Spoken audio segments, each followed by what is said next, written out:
வணக்கம். திசைகளின் 10 மணி செய்திகள். உச்சநிலை மாநாட்டில் கலந்து கொள்ள அமெரிக்க அதிபருக்கு பிரதமர் டத்துஸ்ரீ அன்வார் அழைப்பு. இவ்வாண்டு இறுதியில் கோலாலம்பூரில் நடைபெறவிருக்கும் கிழக்காசிய உச்சநிலை மாநாட்டில் கலந்து கொள்ளும்படி அமெரிக்க அதிபர் டொனால்டு டிரம்பிற்கு பிரதமர் டத்துஸ்ரீ அன்வார் அழைப்பு விடுத்துள்ளார். ஆசியானின் தலைவர் என்ற முறையில் கிழக்காசிய உச்சநிலை மாநாட்டையும் ஏற்று நடத்துவதற்கு மலேசியா பொறுப்பேற்றுள்ளதாக டத்துஸ்ரீ அன்வார் குறிப்பிட்டார். அவ்வகையில் அனைத்துலக கவன ஈர்ப்புக்குரிய முக்கியத்துவம் வாய்ந்த மாநாடாக விளங்கும் கிழக்காசிய உச்சநிலை மாநாட்டில் கலந்து கொள்வதற்கு ஆசியான் உறுப்பு நாடுகளில் தலைவர்களுக்கும் ஜப்பான், தென்கொரியா, சீனா, இந்தியா, ஆஸ்திரேலியா, நியூசிலாந்து மற்றும் அமெரிக்கா, ரஷ்யா ஆகிய நாடுகளின் தலைவர்களுக்கும் அழைப்பு விடுக்கப்பட்டுள்ளதாக டத்துஸ்ரீ அன்வார் குறிப்பிட்டார்.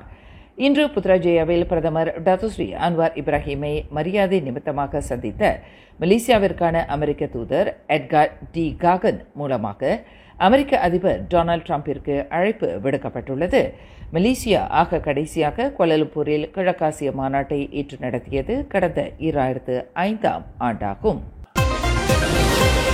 கிள்ளான் பள்ளத்தாக்கில் ஒரு வீட்டில் 177 மில்லியன் ரிங்கேட் ரொக்கப்பணம் மற்றும் தங்கக்கட்டிகள் மீட்கப்பட்டது தொடர்பில் முன்னாள் பிரதமர் டத்துஸ்ரீ இஸ்மாயில் சப்ரி யாக்கூப்பிடம் மலேசிய ஊழல் தடுப்பு ஆணையமான SPRM நாளை மறுநாள் மார்ச் 13ஆம் தேதி வியாழக்கிழமை விசாரணை நடத்தும் என்று எதிர்பார்க்கப்படுகிறது.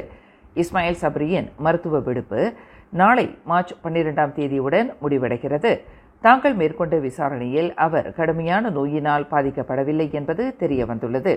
எனவே வரும் வியாழக்கிழமை இஸ்மாயில் சப்ரியிடம் விசாரணை நடத்தப்படும் என்று SPRM தலைமை ஆணையர் தான்ஸ்ரீ அசம்பாக்கி இன்று வெளியிட்டுள்ள ஓர் அறிக்கையில் தெரிவித்துள்ளார்.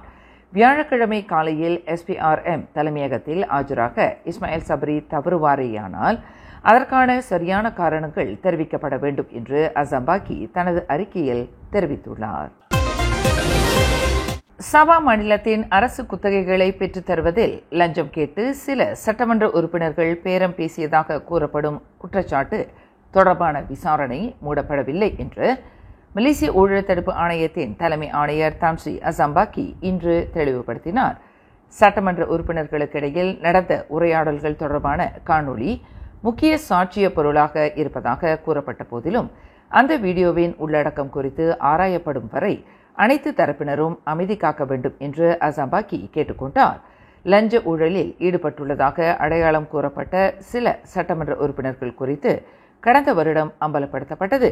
எனினும் இவ்விவகாரம் விசாரிக்கப்படாமல் தொடர்ந்து கிடப்பில் இருப்பது குறித்து லாயர்ஸ் ஃபார் லிபர்ட்டி அமைப்பின் தோற்றுநர் லத்திஃபா கோயா கேள்வி எழுப்பியிருந்தார். அத்துடன் அந்த சர்ச்சைக்குரிய காணொளியின் உண்மையான உள்ளடக்கத்தை SPRM-இடம் ஒப்படைக்கப் போவதாக அந்த ஆணையத்தின் முன்னாள் தலைமை ஆணையரான லத்திஃபா இன்று அறிவித்திருந்தார். 13வது மலேசிய திட்டம் வரும் ஜூலை மாதம் நாடாளுமன்றத்தில் தாக்கல் செய்யப்படும் என்று எதிர்பார்க்கப்படுவதாக பொருளாதார துணை அமைச்சர் ஹனீஃபா ஹஜார் தயீப் தெரிவித்துள்ளார். 2026க்கும் 2030க்கும் இடைப்பட்ட 5 ஆண்டு காலகட்டத்திற்கான நாட்டின் சமூகவியல் பொருளாதார மேம்பாடுகளின் பிரதான வரைவான 13வது மலேசிய திட்டத்தில் 3 அம்சங்களுக்கு முன்னுரிமை அளிக்கப்படும் என்று அவர் குறிப்பிட்டார். வருவாயை அதிகரிப்பதன் மூலம் நியாயமான செலவினங்கள் வாயிலாக நாட்டின் நிதி நிலையை வலுப்படுத்துதல், வளர்ச்சிக்கான புதிய ஆதாரங்களை அடையாளம் காண்பது மற்றும் பொருளாதார கட்டமைப்பு சீர்திருத்தங்களை செயல்படுத்துதல் ஆகிய 3 முக்கிய விஷயங்களில் அரசாங்கம் தொடர்ந்து கவனம் செலுத்தும் என்று துணை அமைச்சர் ஹனீஃபா ஹஜார் தயீப் இன்று மக்களவையில் தெரிவித்தார். பக்கத்தான் ஹரப்பான் இளைஞர் பிரிவின் புதிய தலைவராக DAP-யின் தலோ இன்தான் பாசேர் படாமர் சட்டமன்ற உறுப்பினர் வு காஹ் லியோங் தேர்வு செய்யப்பட்டுள்ளார். இன்று நடைபெற்ற பக்கத்தான் ஹரப்பான் இளைஞர் பிரிவு கூட்டத்தில் அனைத்து உறுப்பு கட்சிகளின் இளைஞர் பிரிவு பொறுப்பாளர்களும் கலந்து கொண்ட நிலையில் வு காஹ் லியோங் புதிய தலைவராக ஏகமனதாக தேர்வு செய்யப்பட்டுள்ளார். DAP-யின் Bandar Kuching MP doctor Kelvin ஈக்கு பதிலாக வு காஹ் லியோங் தேர்வு செய்யப்பட்டுள்ளதாக பக்கத்தான் ஹரப்பான் இன்று வெளியிட்டுள்ள ஒரு அறிக்கையில் தெரிவித்துள்ளது. வு காஹ் லியோங் தற்போது DAP-யின் இளைஞர் பிரிவு தலைவராக உள்ளார். கூட்டரசு பிரதேசத்தில் பல்வேறு பள்ளிகளுக்கு விவேக பலகைகளையும் திறன் தொலைக்காட்சிகளையும் வாங்குவதில் நிகழ்ந்திருப்பதாக கூறப்படும் முறைகேடுகள் தொடர்பாக கைது செய்யப்பட்ட DAP உதவி தலைவர் திரேசா காக்கின் 2 முன்னாள் உதவியாளர்கள் இன்று SPRM ஜாமீனில் விடுவிக்கப்பட்டுள்ளனர். முஸ்ரா ரயாட் திட்டத்தின் கீழ் ஒதுக்கப்பட்டுள்ள நிதியில் 5 லட்சம் ரிங்கிட்டை லஞ்சமாக கேட்டு பெற்றதாக கடந்த மார்ச் 6ஆம் தேதி அந்த 2 முன்னாள் அதிகாரிகள் மலேசிய ஊழல் தடுப்பு ஆணையத்தினால் கைது செய்யப்பட்டனர். இது தொடர்பாக 18 பேரிடம் SPRM வாக்குமூலம் பதிவு செய்யப்பட்டுள்ளதாக அந்த ஆணையம் தெரிவித்துள்ளது. சிலாங்கூர் மாநிலத்தில் குறைந்த வருமானம் பெறும் B40 குடும்பங்களைச் சேர்ந்த இந்திய மாணவர்களுக்கான உயர் கல்விக்கூட நிதி உதவிக்கு விண்ணப்பம் செய்வதற்கு இன்னும் 3 நாட்களே எஞ்சியுள்ளன.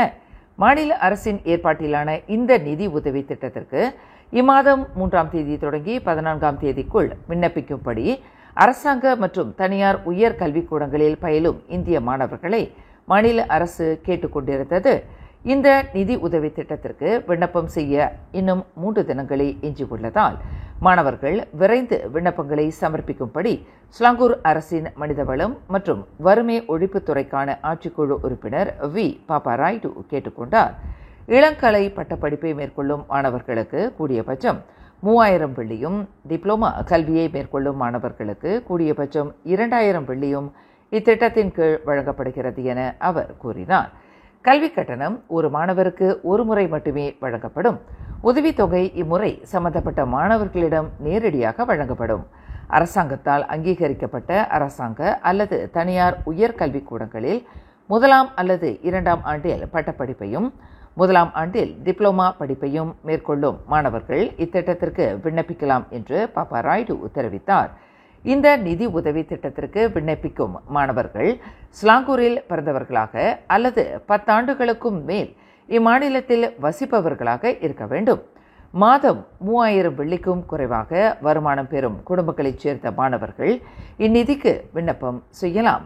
மேல் விவரங்களுக்கு 0355447307 என்ற எண்ணில் தொடர்பு கொள்ளலாம். குவாலாலம்பூர் அனைத்துலக விமான நிலையத்தின் முனையம் ஒன்றில் சட்டவிரோத சிம் கார்டு விற்பனை மோசடியில் சம்பந்தப்பட்டுள்ளதாக நம்பப்படும் 9 வங்காளதேசிகளை மலேசிய குடிநுழைவுத்துறை கைது செய்துள்ளது. குவாலாலம்பூர் அனைத்துலக விமான நிலையத்தில் கடந்த 2 வார காலமாக மேற்கொள்ளப்பட்ட உளவு பிரிவின் கண்காணிப்பு நடவடிக்கை வாயிலாக பயணிகள் வருகை பிரிவில் நேற்று 1:30 மணி அளவில் மேற்கொள்ளப்பட்ட திடீர் சோதனையில் இவர்கள் பிடிபட்டதாக குடிநுழைவுத்துறை தலைமை இயக்குநர் டத்தோ ஜக்காரியா ஷாபான் தெரிவித்தார்.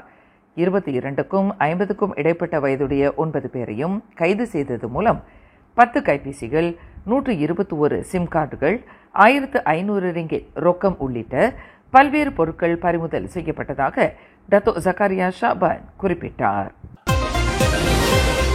அசான் ஏர்வேஸ் மலேசியா எனும் புதிய விமான நிறுவனம் இவ்வாண்டு 4வது காலாண்டில் தனது விமான சேவையை குவாலாலம்பூரில் தொடங்கும் என்று எதிர்பார்க்கப்படுகிறது.